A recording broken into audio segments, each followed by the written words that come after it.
भगवान के अनन्य भक्त हुए श्री सुदामा जी महाराज। उनकी पत्नी गर्ग संहिता में सत्या नाम मिलता है, कहीं कहीं सुशीला भी ऐसा नाम मिलता है।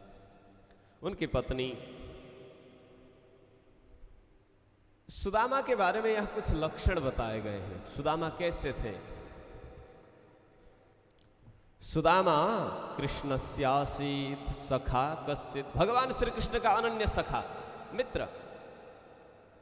ब्राह्मणो ब्रह्मवित्तमः, वो ब्राह्मण थे। ब्राह्मण यानी कि ब्रह्मज्ञानी थे, परम साधक थे। और ऐसा ही नहीं, अच्छे तरह से वो जानते थे परमात्मा तत्व क्या है। उनके लिए कोई सांसारिक विषय से कोई भी आसक्ति नहीं था। आसक्ति रहित, परम संत, विरक्त। उनके लिए क्या है? सत्याम क्षितम किम कशिभ प्रयास ही, जो भी प्राप्त हो उसी से अपना जीवन चलाते, भगवान में चित्त लगाते, भगवान के अनन्य परम भक्त। लेकिन उनकी पत्नी, यहां शब्द आया है दरिद्रासी दमानासा वेपमानाभिगम्य च। उनकी पत्नी को उनका विशेषण दिया है कि दरिद्रा। दरिद्रा यानी कि दरिद्र यस्त्व संतुष्ट, जो असंतोषी मन हो उसको कहते हैं दरिद्रता। जो व्यक्ति संतोष नहीं करना जानता हो, जो प्राप्त है, यदि आप अभी इसमें खुशी नहीं है, जितना परमात्मा ने दिया है उसमें यदि आप अभी खुश नहीं है, तो ज्यादा मिलने पर भी आप नहीं खुश हो सकते। ये पक्की बात है।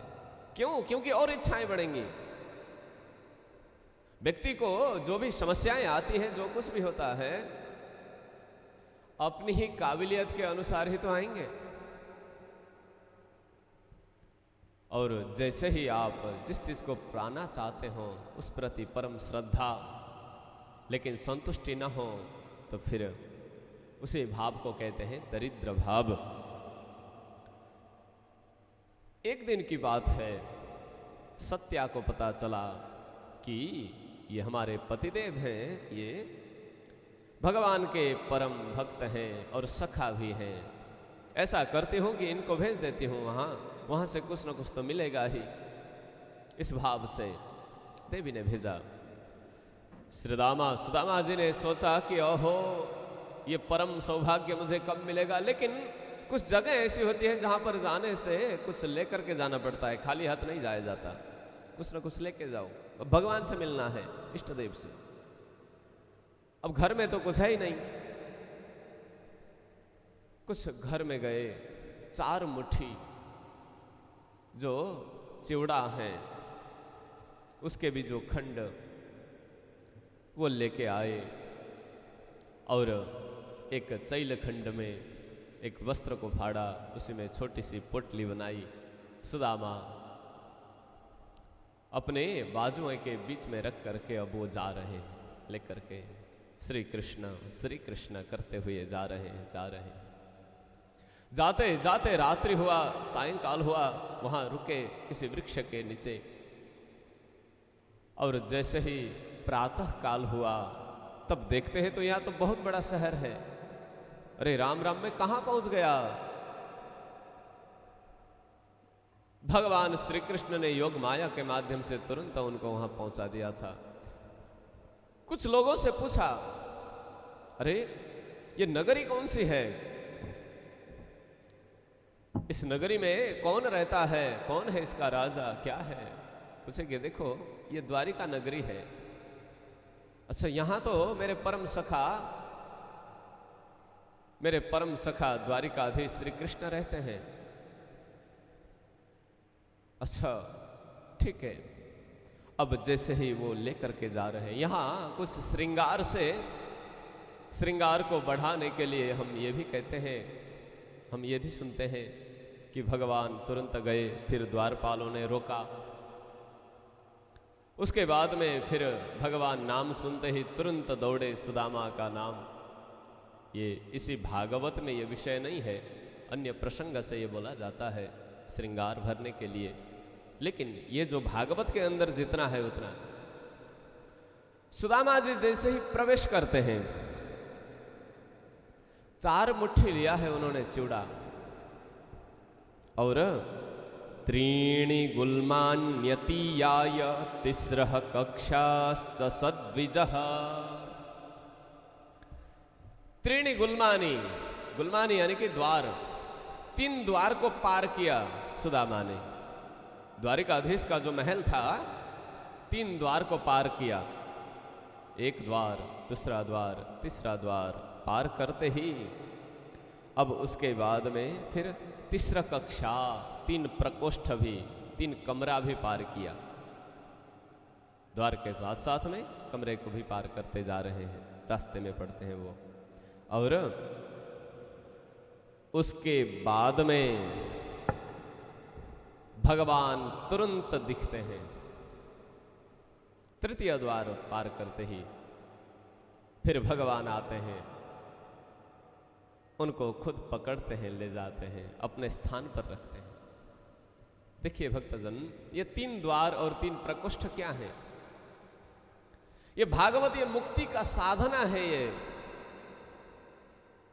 इसमें जो 3 द्वार हैं, ये 3 गुण हैं, सत्व, रज और तम गुण।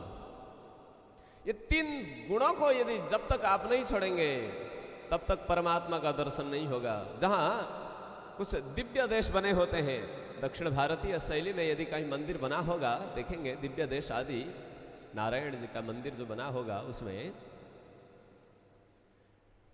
पहला द्वार पार करेंगे, दूसरा, तीसरा द्वार पार करने के बाद में ही अंदर भगवान दिखते हैं, भगवान का विग्रह दिखाई देता है। जैसे कि उदाहरण के लिए वृंदावन में रंग मंदिर है, तृतीय द्वार जब तक आप पार न करें तब तक भगवान का विग्रह नहीं दिखता। ये उसी भाव से बनाया गया है, पहले 3 चीजों को छोड़ो, सत्व, रज, तम, तभी परमात्मा मिलेंगे। सत्व भी, ये पुण्य भी होगा तो पुण्य से फिर उसी के प्रभाव से आप फिर स्वर्ग जाएंगे, स्वर्ग से फिर पृथ्वी में आना पड़ेगा। ये सत्व गुण भी तब तक है जब तक हमारे चित्त पूर्णतया शुद्ध न हो जाए, उसके बाद में तो ये भी छोड़ने पड़ेंगे। जैसे कि आपको छत पर जाना हो, यदि आप ये कहें नहीं नहीं हम पैर को आगे नहीं सरकाएंगे, पिछली वाली सीढ़ी को हम नहीं छोड़ना चाहते, लेकिन हम पहुंचे छत पर, ये नहीं हो सकता। उसके लिए निचले वाले सीढ़ियों को छोड़ना पड़ेगा, धीरे धीरे अपनी अवस्था ऊपर करते जाना है। और 3 जो कक्षाएं जो है पार किया, 3 प्रकोष्ठ जो पार किया, हमारी अवस्था है। देखिए, एक है जागृत अवस्था, हम जिस अवस्था में अभी हैं, चेतनात्मक स्वरूप से ये जो देख रहे हैं, हम सुन पा रहे हैं, कोई कुछ कर रहा है तो हमें पता चल जा रहा है, ये सब क्या है? ये जागृत अवस्था है। और दूसरी अवस्था जिसको बोलते हैं स्वप्न अवस्था, जहां पर हमारा शरीर नहीं चलता लेकिन मन चलता है। कुछ लोगों का मन के साथ साथ में थोड़ा शरीर भी हिलता है, लेकिन उसमें अधिकतर मन ही चलता है। वहां आपके ये इंद्रिय काम नहीं कर रहे हैं, वो स्वप्न अवस्था। और जो तीसरी अवस्था होती है, जो जैसे कि अभी आप सोए, ऐसा लगा सुबह हो गया, थोड़ी देर ही हम सोए हैं लेकिन पूरी रात्रि बीत गई, घोर निद्रा में जो पहुंचते हैं, सुषुप्त अवस्था जिसको बोलते हैं, वो तीसरा कक्ष यानी कि सुषुप्त अवस्था। योगी जन भगवान का अनुभव करने के लिए उस अवस्था से भी ऊपर उठ जाते हैं, जिसको बोलते हैं समाधि अवस्था, जिसके प्रत्यक्ष उदाहरण गुरुदेव भी हैं, जिन्होंने अनुभव किया है। ऐसे सिद्ध महायोगी जन इस अवस्था को पहुंचते हैं।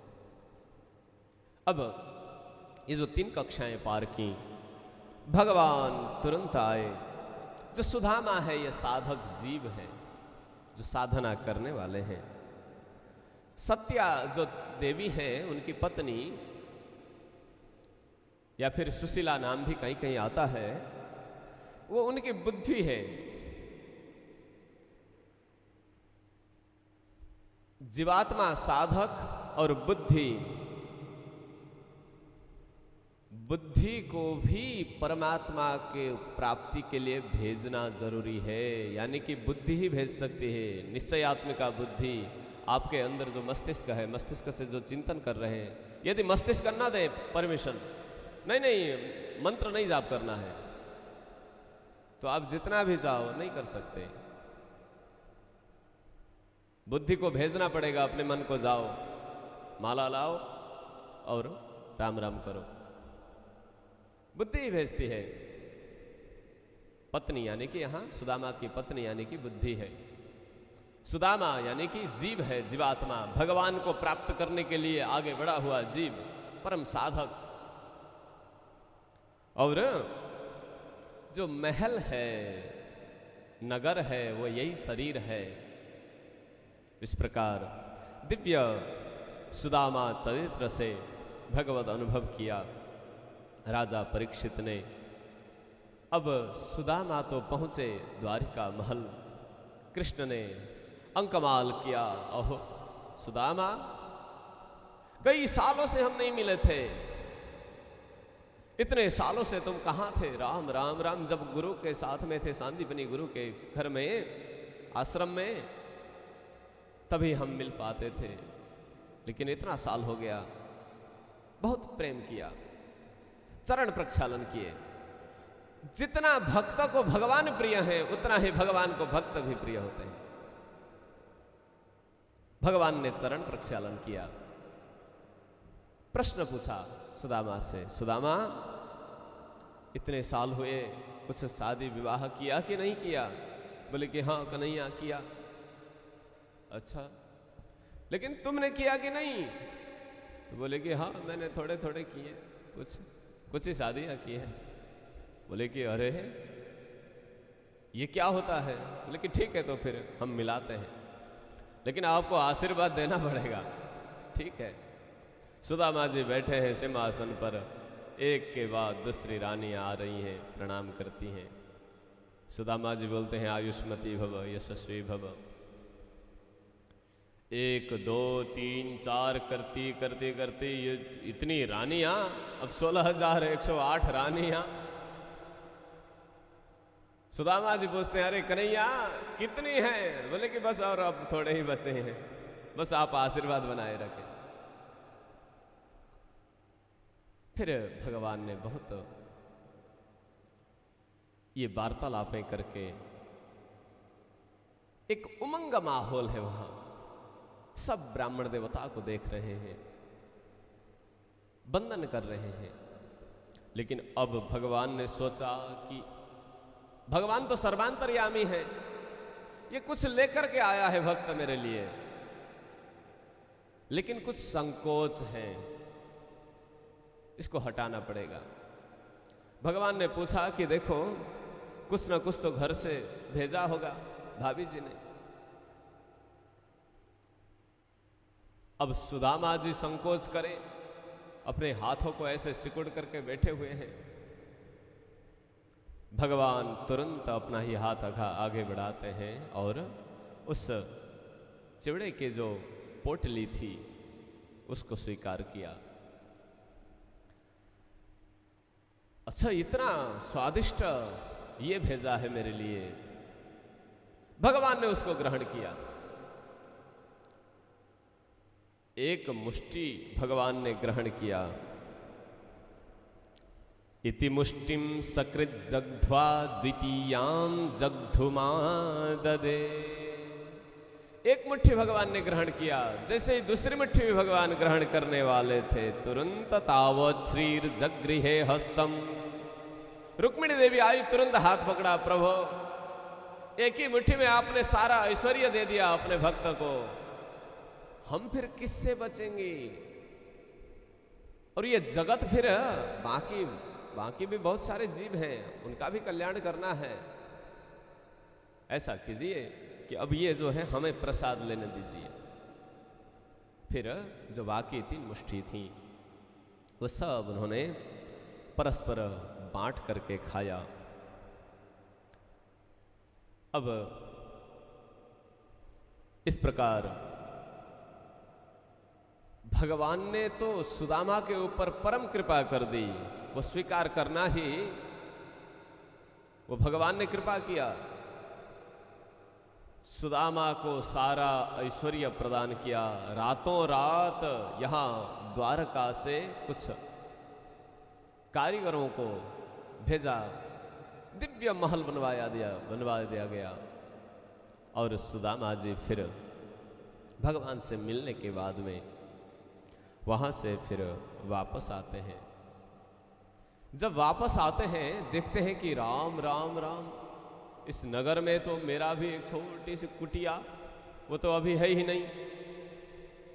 वहीं जाकर के पूछा कि नगरवासियों, यहां कुछ झोपड़ियां थी, वो कहां है अब?